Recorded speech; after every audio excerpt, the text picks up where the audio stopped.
Hey, it's Hunt. You found Hunt on Saints. We're talking black and gold football.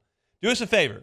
Hit the like button, share your comments below, and hit that subscription button so you can get all of our content. Enjoy. Moving right along here on this Thursday, brought to you by Rouse's official supermarket of the New Orleans Saints. Luke Johnson covers those Saints for The Advocate, joins us every Thursday on the Jim's Firearms Hotline, does so now.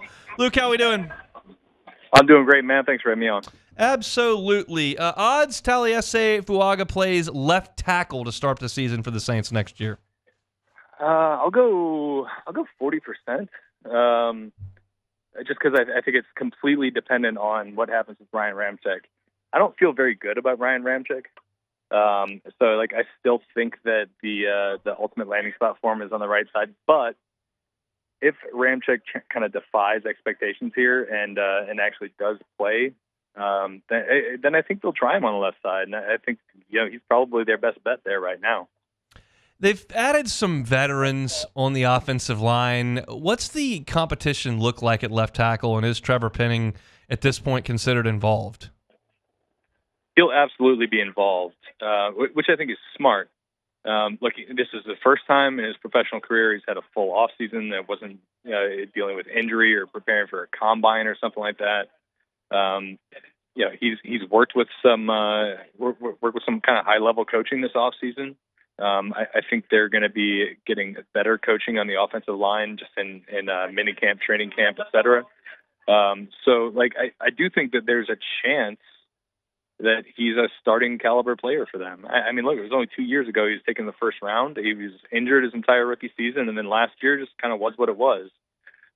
I don't think you can go into the year just anticipating the light bulb is going to turn on for him. But I don't think you can completely rule it out. And if he figures it out, I think he can still be a good player. It's just you just can't bank on it.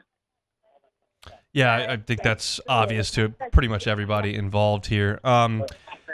They go Kool-Aid McKinstry in the second round, trading up to get him. Is that a signal that Marshawn Lattimore may be available? I mean, I certainly think it makes that conversation easier to have. I don't think it's a sign that it's definitely happening. I just keep thinking back to a couple of years ago when the Saints were absolutely loaded at corner going into a year. They had it was Alontae Taylor's rookie year. They had Paulson Adebo and Marshawn Lattimore returning as starters. They had Bradley Roby on the slot. They had C.J. Gardner-Johnson. They decided to trade C.J. Gardner-Johnson because it was so deep. And then by week 4 or 5, Chris Harris is signing off the street to be a starting player for you. I just don't think you can ever be deep enough there. It's so important to have starting caliber corners on your roster. It's they wouldn't have been half as good as they were last year if Ike Yiadom didn't just pan out for them. Yeah. So I don't think it's never a reach. And it's never a bad idea to add to a position that's already deep at corner. Right now he's their number 4 outside corner, and it's a really, really good option to have. And if some team just blows you away with an offer from Marshawn Lattimore, then you can listen to it now because you have a realistic option to replace him in the lineup. Were you surprised that the Saints kind of stayed pat everywhere else and just made their picks? Very, because it just kind of goes against everything that they've done in their history. But I think that this offseason has kind of been a lot like that. They're typically a little more active in free agency. They always wait out that first wave, but they usually add a couple more impact players, and they still have space. But they kind of stood pat. They made bottom of the roster type additions. Maybe Cedric Wilson turns out to be a really nice signing at the price they got him at. But I'm pretty sure he is the only one of the free agents they signed more than a 1-year deal. So yeah, I think they're kind of looking at their recent history and their aggressiveness trading up, and their aggressiveness with the cap management, their aggressiveness in free agency, and they're look, this hasn't been working. Let's take a little soft reset here, and be a little bit more smart with how we spend our assets. So I think it worked out really well. They didn't really give up much to move up 4 spots in the second round. They gave up 2 day 3 picks, which whatever. Those guys even though I really like the guys they added on day 3 this year, I think those guys have like a really uphill climb at making any roster. So I think they played it smart this year, and I think they came away with a nice draft. You used the word I was going to ask you when you're in the middle of the answer. I was like, is it fair to call it a bit of a reset? And then you went ahead and used it. Are you surprised at that kind of shift in the culture of the franchise? Well, I am, just because it goes so against their character in the last. I mean, it goes back a long ways. They've always been aggressive in how they've addressed this team.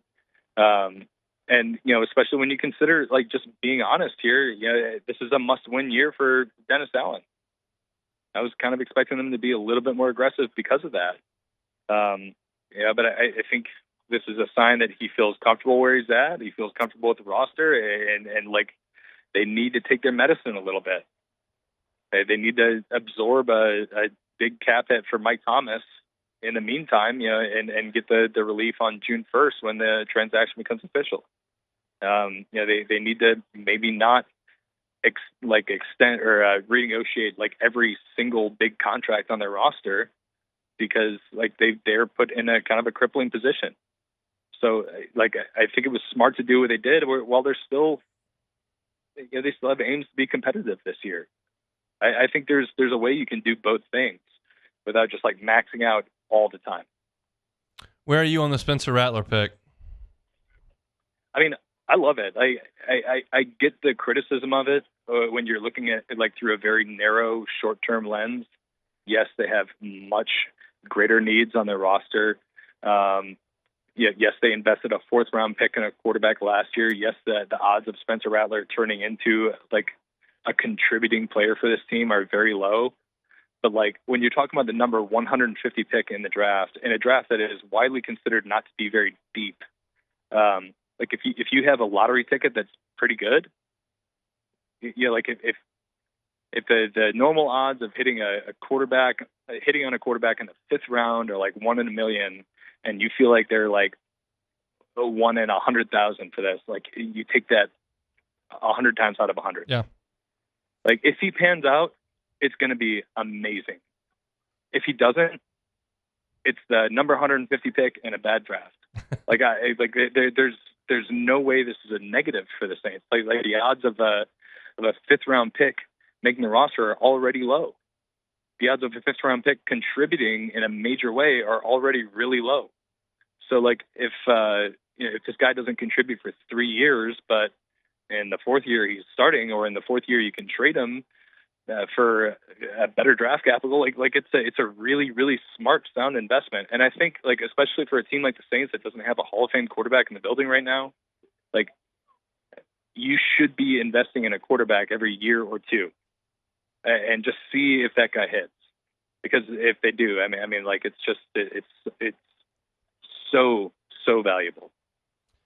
Chatting with Luke Johnson, covers the Saints for The Advocate, with us every single Thursday here on the Hunt Palmer Show. Now that you've seen the draft, you've seen the early wave of undrafted free agents, and you kind of look at the roster, where does some free agent activity still need to happen, if anywhere?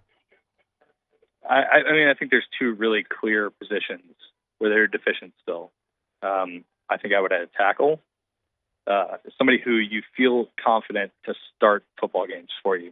It doesn't have to be like David Bakhtiari is still out there. Like, I don't think he makes sense for the Saints, just because the injury history is really, really scary. He hasn't played like high level football in a while. But yeah, I think there's still players out there who could start football games for you. And you need to have that availability in case Ryan Ramczyk is not able to play. And then safety. I mean, there's so many like Pro Bowl players still available at safety on the free agent market. Justin Simmons is still out there. Eddie Jackson is still out there. I mean, you could go like down the list. There's like 5 guys who've made a Pro Bowl at safety who are still free agents. And the Saints have Tyrann Mathieu and Jordan Howden, and that's really about it. Jonathan Abram, I guess you can count him. But like, I think they still need some help there. I would expect them to at least kick the tires on that market. And then the name that always just like pops up to me is Hunter Renfrow. Like, I'm surprised he's not a Saint already. You're just considering his history with Derek Carr, considering the fact that the Saints kind of kicked the tires on trading for him last year. Yeah, I can't imagine he's going to cost a lot of money. Like I don't see why the Saints wouldn't try to bring him in and see if they could kind of resurrect his career here. We shall see. What's next for New Orleans? Is it rookie minicamp? Yeah, rookie minicamp's coming up, I think, in 8 days. 8 days, 9 days, something like that. But, yeah, we'll be back out there on the practice field very soon, seeing some guys and some weird numbers. We'll talk about it next week. Thanks, Luke. All right, man. He's Luke Johnson, Saints beat reporter for The Advocate. You can follow him on Twitter at @ByLukeJohnson for all your Saints information. Always remind you. Hey, it's Hunt. Thanks for watching Hunt on Saints. Before you leave, help us out a little bit. Hit that like button, leave your comments in the section below, and hit that subscribe button so you get all our content right here from Hunt on Saints. We'll see you next time.